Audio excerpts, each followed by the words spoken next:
चलिए बच्चों, आज हम लोग पढ़ने वाले हैं छठवां क्वेश्चन त्रिकोणमिति के 8.1 का।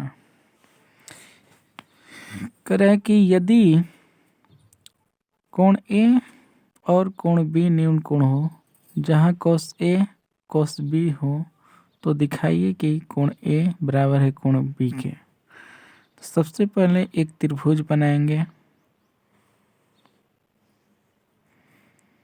करे कोण ए और कोण बी न्यून कोण है, तो यहाँ ए रखिए, यहाँ बी रखिए, यहाँ पर सी ले लीजिए। कह रहा है कि दिया क्या है,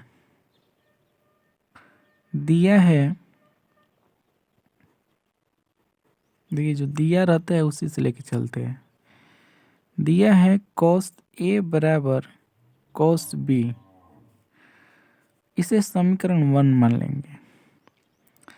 तो हम cos ए का मान निकालेंगे तो ए के सामने वाला लंब हो जाएगा, तो लंब हमारा BC हो जाएगा और आधार क्या हो जाएगा AC और कोण क्या हो जाएगा AB, क्योंकि थीटा के सामने लंब होता है। तो cos ए की हिंदी फार्मूला आधार बटा कोण होता है।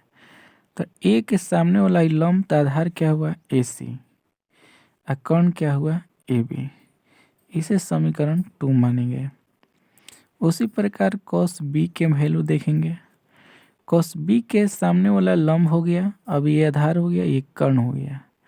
तो cos B की हिंदी फार्मूला आधार बटा कोण होता है। तो cos B के सामने वाला AC लंब हुआ तो ये आधार हो गया, और कोण क्या हो गया AB हो गया। समीकरण 3।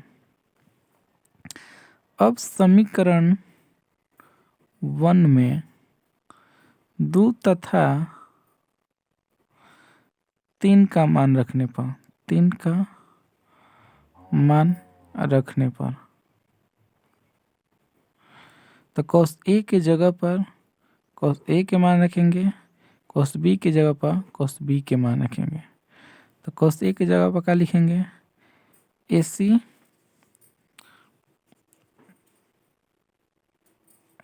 AC बटा में AB। उसी प्रकार cos B के जगह पर cos B के मान BC बटा में AB रखेंगे। नीचे से नीचे AB खत्म, AC बराबर BC बचा। आपको पता है कि बराबर भुजा के समूह कोण बराबर होता है। AC और BC बराबर है, तो B के सामने वाला भुजा A, AC के सामने वाला कोण B और BC के सामने वाला कोण A आपस में क्या हो गए बराबर। तो AC के सामने वाला कोण B बराबर हो गए BC के सामने वाला कोण A के। यही मांग रहा था, हमारा सिद्ध हो गया।